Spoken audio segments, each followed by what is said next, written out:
நில் rated, exempted, 0 rated.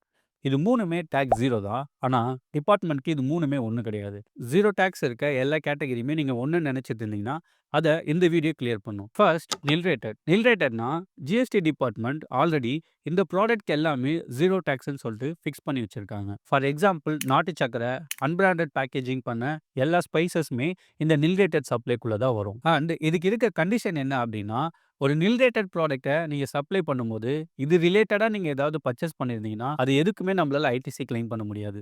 So நில் ரேட்டடா இருந்தா அதுக்கு ஐடிசி அவைலபிள் கிடையாது. And exempted. Exempted generally GST apply ஆகணும். பட் டிபார்ட்மெண்ட் என்ன பண்ணாங்க அப்டின்னா, ஒரு எக்ஸப்ஷன் குடுத்து இந்த கேட்டகரி எல்லாமே ஜிஎஸ்டி சப்ளைக்குள்ள வர வேண்டாம் அப்டின்னு சொல்லிட்டு டிசைட் பண்ணி அதுக்கு எக்ஸப்ஷன் குடுத்தாங்க. For example fresh fruits and vegetables, milks இது எல்லாத்துக்குமே பார்த்தீங்கன்னா எக்ஸப்ஷன் தான். அண்ட் இந்த எக்ஸப்ஷனுக்குமே பார்த்தீங்கன்னா ஐடிசி கிடையாது. நம்ம இது ரிலேட்டடா ஏதாவது பர்ச்சேஸ் பண்ணியிருந்தாலோ, இல்ல உங்க ஆஃபீஸ் பில், இல்ல ரெண்ட் நீங்க அதுக்கு ஏதாவது ஜிஎஸ்டி கிளைம் பண்ணணும்னு நெனச்சாலோ, இதுக்கு ஐடிசி அலோ பண்ணாது.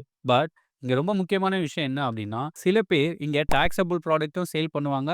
Plus exempted or nil rated ப்ராடக்ட்டும் சேல் பண்ணுவாங்க. இந்த மாதிரி சிச்சுவேஷன்ல நம்ம ப்ரொபோர்ஷனேட் மெத்தட யூஸ் பண்ணி தான் ஐடிசிய கிளைம் பண்ணணும். இந்த மெத்தட எப்படி யூஸ் பண்ணணும்னு தெரிஞ்சுக்கணும்னா, நம்ம சேனல சப்ஸ்கிரைப் பண்ணி வச்சுக்கோங்க. அப்கமிங் வீடியோஸ்ல கண்டிப்பா அந்த அப்டேட் உங்களுக்கு கிடைக்கும். Next 0 rated supply. கவர்ன்மெண்ட் ஒரு ஸ்பெஷல் ஸ்கீம் குடுத்திருக்காங்க ஃபார் எக்ஸ்போர்ட் பண்றவங்களுக்கும் அண்ட் எஸ்இசி ஜோன்ல சப்ளை பண்றவங்களுக்கும். எஸ்இசி ஜோன்னா ஸ்பெஷல் எக்கனாமிக் ஜோன். இந்த ஏரியால சப்ளை பண்றவங்களுக்குமே இந்த 0 ரேட்டட் அப்ளிகபிள் ஆகும். இதுல 2 விதமா நம்ம டாக்ஸ யூட்டிலைஸ் பண்ண முடியும். ஒண்ணு எல்யூடி. இந்த எல்யூடி நம்ம அப்ளை பண்ணா, நம்ம 0 டாக்ஸ்லயே எக்ஸ்போர்ட்ட நம்ம பண்ணிக்கலாம். அப்படி இல்ல அப்படின்னா செகண்ட் ஆப்ஷன் நம்ம ஐஜிஎஸ்டி பே பண்ணிட்டு அதுக்கப்புறமா நம்ம ரீஃபண்ட் எடுத்துக்கலாம். இந்த 0 ரேட்டட் சப்ளைல இருக்க கண்டிஷன் நமக்கு ஐடிசி ரீஃபண்டும் எலிஜிபிள் அண்ட் ஐடிசி கிளைமும் எலிஜிபிள். நவ் இது 3மே வேற வேற. அண்ட் இது 3த்தையும் அப்டேட் பண்றதுக்கு போர்ட்டல்ல ஒரு தனி செக்ஷனே இருக்கு. அண்ட் இந்த வீடியோ உங்களுக்கு ரொம்ப புடிச்சிருக்கும்னு நெனைக்கிறேன். புடிச்சிருந்தா மறக்காம லைக் பண்ணிக்கோங்க. இந்த மாதிரி ஜிஎஸ்டி அப்டேட்க்கு நம்ம சேனல சப்ஸ்கிரைப் பண்ணிக்கோங்க. Thank you.